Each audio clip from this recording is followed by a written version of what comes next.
Hai Smart Viewers, selamat datang di Dinas Malam. Dan tugas malam ini membahas tentang thread horor berjudul Kontrakan Angker, Warisan Rumah Belanda dari akun @JasonAngger. Langsung saja kita bahas. Tapi, apa kamu berani nonton sendirian?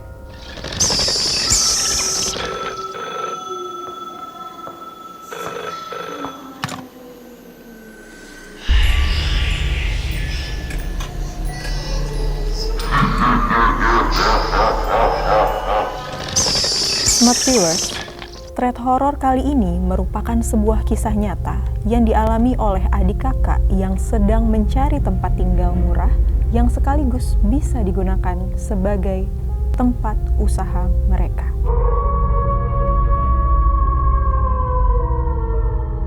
Sebelumnya, mereka hanya hidup berdua saja, namun sayangnya, Bang Ami terkena PHK di tahun lalu. Keadaan finansial yang semakin menipis membuat mereka mau tidak mau harus mencari tempat tinggal baru yang biayanya lebih murah dan mulai mencoba untuk membuka usaha. Bang Ami akhirnya menemukan kontrakan yang sesuai dengan keinginannya. Tapi Wawan nampaknya tidak setuju. Ia meminta agar Bang Ami tidak hanya melihat dari sisi harga murahnya saja.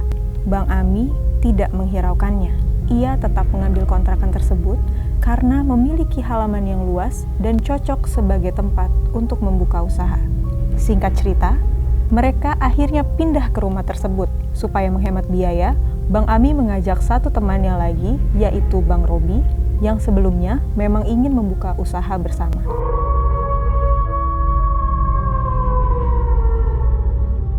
Karena sibuk membereskan barang, Bang Ami dan Wawan baru menyadari kalau sedari tadi mereka belum melihat Bang Robi lagi. Mungkin saja Bang Robi sedang tidur di kamarnya. Namun, mengingat kondisi sudah masuk waktu maghrib, mereka teringat sebuah kepercayaan bahwa pamali jika tidur di waktu maghrib. Tiba-tiba, terdengar suara Bang Robi berteriak disambung dengan suara tertawa perempuan yang sangat melengking. Bang Ami dan Wawan sontak lari ke kamar Bang Robi. Suara teriakan itu masih berlanjut, bahkan saat Wawan mencoba untuk membuka pintu kamar yang ternyata dikunci. Tiba-tiba saja, pintu tersebut terbuka dan Bang Robi keluar seakan tidak terjadi apa-apa. Wawan yang keheranan bertanya kepada Bang Robi, "Lu kenapa bang teriak-teriak? Lu berdua ngapain di sini?" Wawan dan Bang Ami pun keheranan. Mereka berdua yakin mereka mendengar suara teriakan dari kamar Bang Robi. Tapi Bang Robi menjelaskan kalau sedari tadi ia hanya tidur. Kemudian Bang Ami dan Wawan saling menatap seakan berkata, "Terus yang teriak tadi siapa?" Dalam hati Wawan berkata, "Jangan ganggu kami hanya ingin tinggal."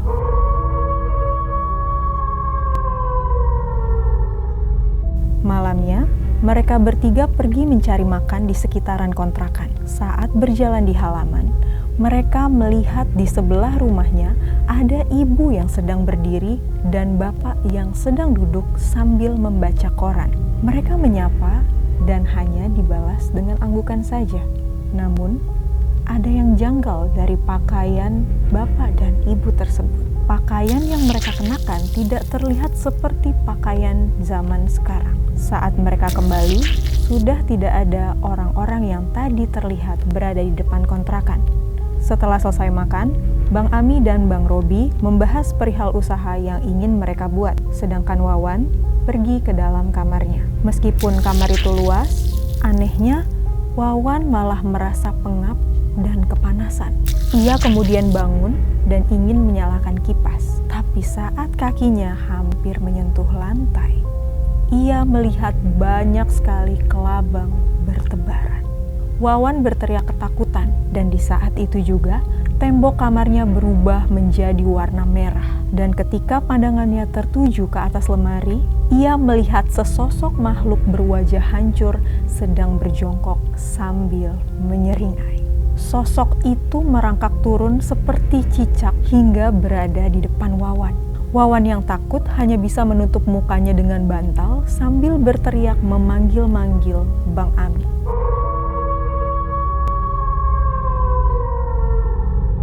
Satu minggu berlalu, usaha warung nasi yang mereka bicarakan di awal sudah mulai berjalan. Malam itu, ketika warung sedang ramai-ramainya, tiba-tiba ada seseorang yang menghampiri Bang Ami dan memarahinya. Ia mengatakan kalau nasi yang dijual ini sudah busuk. Belum sempat Bang Ami menjawab, ada lagi orang yang datang dan mengatakan hal yang serupa. Kemudian mereka pergi begitu saja tanpa membayar makanan yang sudah mereka beli.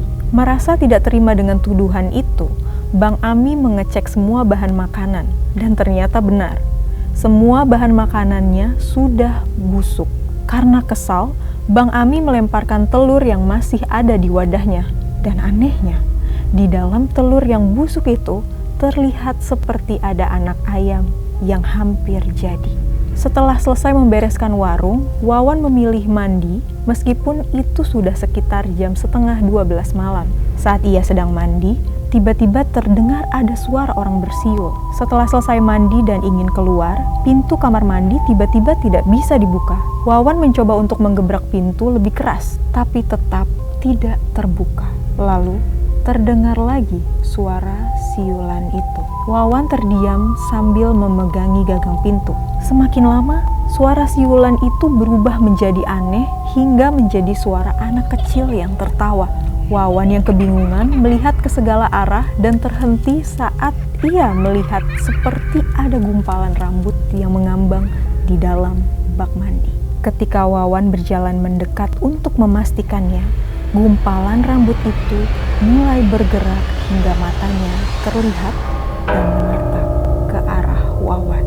Wawan mengucap istighfar berkali-kali dan ketika ia ingin berlari ke arah pintu, ia malah jatuh terpeleset hingga kepalanya membentur pintu. Sementara sosok itu masih menatap Wawan dari dalam bak mandi. Setelah kejadian dagangannya busuk dan melihat adiknya yang pingsan karena sosok di kamar mandi, Bang Ami menyimpulkan bahwa pasti ada orang yang sedang berusaha membuat dagangannya tidak laku. Dalam hati, Wawan berkata, sepertinya hal ini tidak ada kaitannya dengan persaingan dagangan, melainkan karena rumah kontrakan ini. Beberapa hari kemudian, Bang Ami mulai berdagang lagi, tapi tidak ada satupun pembeli yang datang. Dan akhirnya, uang yang dipakai untuk modal mulai habis dan mereka memutuskan untuk menutup warungnya.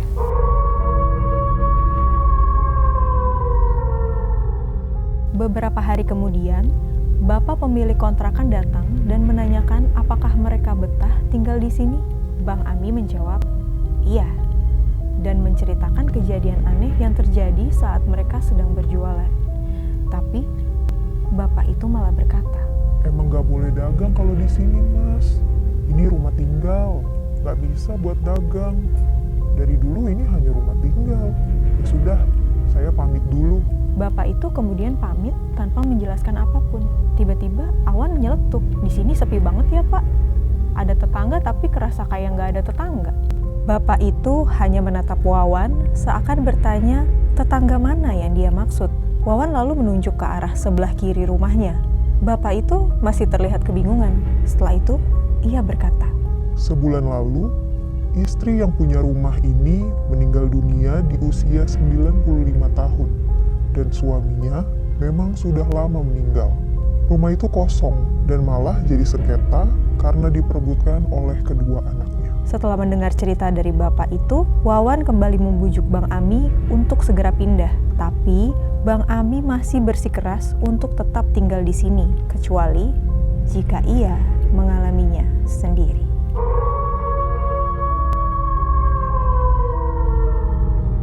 Suatu malam, Wawan pulang sehabis pergi bermain dengan temannya. Saat memasuki rumah dan mengucapkan salam, ternyata tidak ada jawaban sama sekali. Wawan pikir Bang Ami mungkin sedang pergi keluar, tapi ternyata tidak.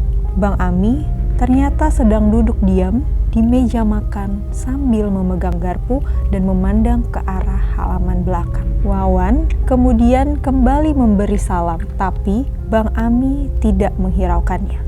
Dan ketika Wawan sedang menaruh barang di kamarnya, tiba-tiba terdengar Bang Ami tertawa kencang sambil berteriak. Wawan yang terkejut segera menghampiri Bang Ami. Namun, tidak ada Bang Ami di sana. Ia mencari Bang Ami ke sana kemari, bahkan sampai ke halaman belakang. Tapi, Wawan juga tetap tidak menemukannya. Saat Wawan kembali masuk ke dalam rumah, ia mendapati Bang Ami ada di bawah meja makan sedang gemetaran ketakutan.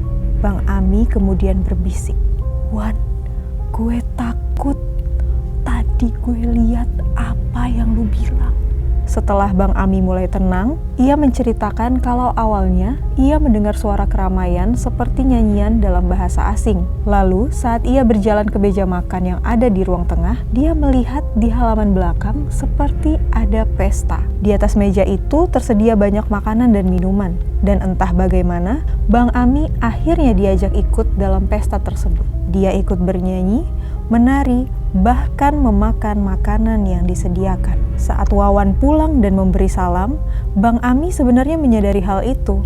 Namun, ia tidak bisa menjawab Wawan. Tubuhnya seperti dikendalikan untuk tetap melihat kepada mereka. Ia hanya bisa duduk sambil memegangi garpu. Ia melihat ada sosok perempuan yang berdiri di tengah orang-orang yang sedang menari. Saat sosok itu datang, semuanya terdiam. Dan di saat Bang Ami berkedip, semua orang hilang. Ia sadar bahwa pasti ada yang salah dengan hal ini. Saat Bang Ami menengok dan berniat lari ke arah kamar, Bang Ami melihat perempuan itu ada di belakangnya. Sosok itu bermata merah dengan senyum lebar hingga ujung bibirnya menyentuh telinga dan nampak barisan gigi-giginya yang tajam. Bang Ami yang ketakutan langsung bersembunyi di bawah meja, dan saat melihat Wawan yang baru saja keluar dari kamar, ia langsung berteriak untuk memanggil Wawan, tapi suaranya tidak muncul. Kemudian, ia merasakan ada sesuatu di sebelahnya. Sosok perempuan itu sedang duduk berjongkok bersamanya.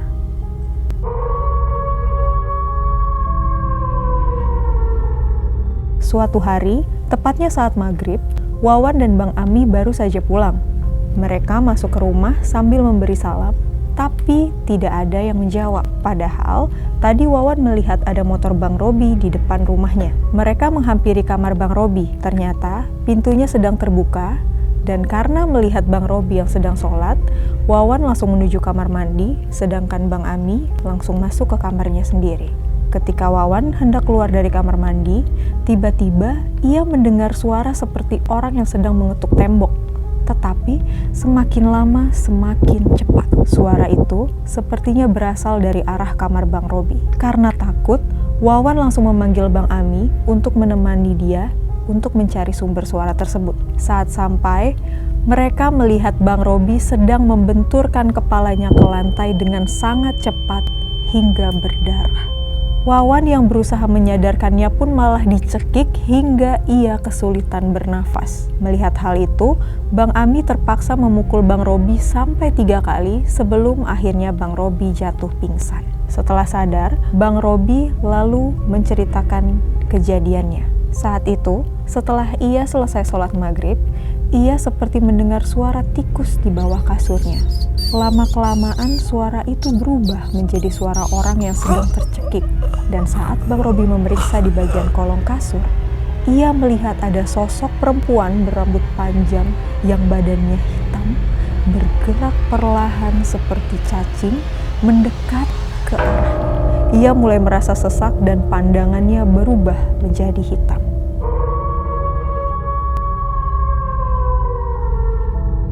Pada suatu malam, Wawan terbangun karena mendengar suara perempuan bernyanyi. "Lu denger nggak?" kata Bang Ami. Wawan bilang dia nggak dengar apa-apa. Namun Bang Ami kekeh bahwa ia mendengar ada suara. Dan setelah didengarkan lagi, benar saja ada suara yang menyebut Darti, Darti, Darti. Dan ternyata suara itu berasal dari kamar Bang Robi. Mereka langsung menuju kamar Bang Robi, dan ternyata Bang Robi sudah seperti orang kesurupan. Matanya putih, badannya kejang-kejang, ia berteriak-teriak, dan ketika melihat Bang Ami dan Wawan, Bang Robi langsung membenturkan kepalanya ke tembok. Darti! Setelah berteriak dengan sangat kencang, ia jatuh pingsan. Setelah azan subuh berkumandang, Bang Robi terbangun dan mengucap nama Darti. Ia menjelaskan kalau sedari tadi di rumah ini dia bersama wanita cantik bernama Darti. Dan mereka menjelaskan kalau sedari tadi Bang Robi hanya tidur, tapi seperti orang kesurupan dan mungkin saja itu hanya mimpi. Tapi Bang Robi bersikeras mengatakan kalau itu bukanlah mimpi.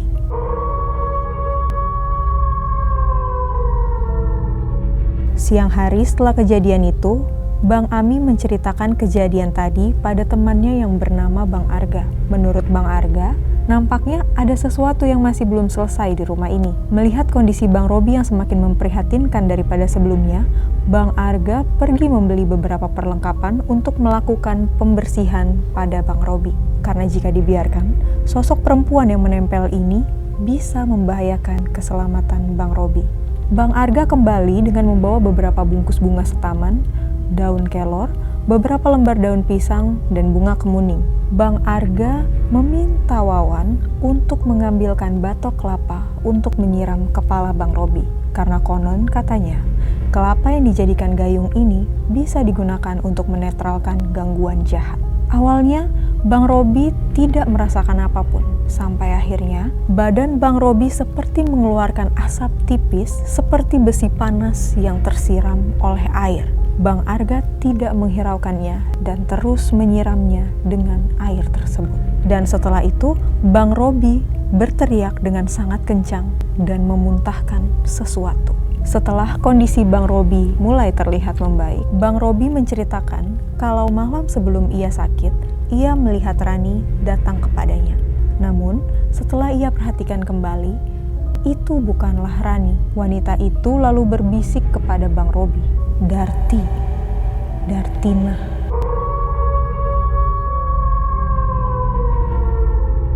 Setelah semua selesai membaca doa, tiba-tiba semua lampu mendadak mati. Seketika itu juga terdengar suara lagu Belanda klasik dan kemudian lampu menyala kembali. Semua orang yang ada di sana melihat adanya orang-orang yang sedang berlalu lalang. Orang-orang itu tidak menghiraukan keberadaan mereka. Orang-orang itu tetap berdansa, berpesta, dan bersenang-senang. Di sisi lain, Wawan dan lainnya melihat ada sebuah keluarga Belanda. Mereka seperti sedang merayakan sesuatu. Namun, ada beberapa orang yang tiba-tiba saja terdiam dan langsung memuntahkan sesuatu. Di tengah keadaan yang semakin kacau, ada satu sosok yang malah tersenyum setelah melihat orang-orang tadi. Tiba-tiba, ada salah satu pintu yang terbuka. Muncul laki-laki memakai baju hitam, celana hitam gantung, dan ikat kepala hitam. Laki-laki ini datang dan langsung lari ke arah perempuan itu. Ia langsung saja memukul dan menikam perempuan itu. Dan setelah itu, semuanya menjadi gelap. Dan tiba-tiba saja, lampu menyala dengan sendirinya. Bang Arga hanya mengatakan bahwa mungkin saja hal tadi merupakan kilas balik tentang apa yang terjadi di rumah ini. Menurut Bang Arga, mereka tidak bisa menyimpulkan sembarangan tentang rumah ini. Mereka perlu mengklarifikasi kepada pemilik rumah yang sebenarnya. Ternyata, rumah yang dihuni oleh Wawan dan lainnya ini dulunya merupakan rumah yang ditinggali oleh orang Belanda pada zaman penjajahan. Pernah ada satu kejadian di mana ada perempuan cantik yang melamar menjadi pembantu di keluarga tersebut.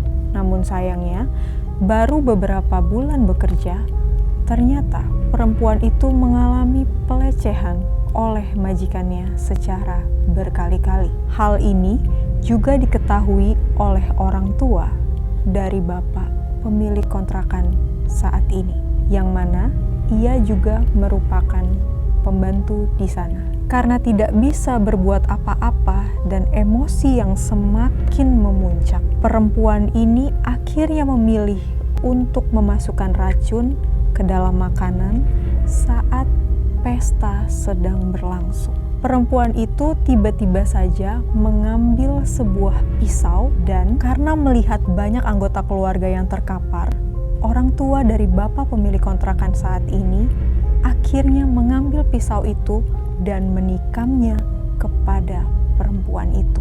Bang Robi memastikan kalau perempuan yang dimaksud oleh bapak pemilik kontrakan ini merupakan Darti. Sebelumnya, bapak kontrakan ini memang sudah mengetahui cerita di baliknya sebelum ia diwariskan rumah tersebut. Namun, ia masih belum mempercayai sepenuhnya kisah tersebut. Ia berpikir kalau dilakukan renovasi, maka keadaan menjadi membaik. Namun, ternyata tidak sama sekali. Setiap orang yang ingin membeli rumah tersebut katanya memimpikan hal-hal aneh dan diikuti oleh sesuatu yang mereka tidak ketahui. Akhirnya, ia memutuskan untuk menyewakan saja rumah ini. Bapak tersebut kemudian memberikan uang kepada Bang Ami sebagai bentuk pengembalian. Dari peristiwa ini, ia sadar bahwa rumah ini perlu dibersihkan terlebih dahulu sebelum kembali disewakan. Karena ternyata, menurut Bang Arga, rumah ini merupakan rumah yang memiliki tanah angker. Smart viewers, apakah kalian percaya kalau setiap rumah yang memiliki harga murah pasti memiliki sebuah kisah di baliknya? Dan manakah yang kalian pilih? Tetap bertahan atau malah pergi meninggalkannya? Tulis jawaban kalian di kolom komentar. Jangan lupa like, subscribe, dan nyalain lonceng notifikasinya untuk update Dinas Malam selanjutnya. Terima kasih untuk yang sudah nonton sampai akhir episode Dinas Malam. Tapi, apa kamu yakin nonton sendirian?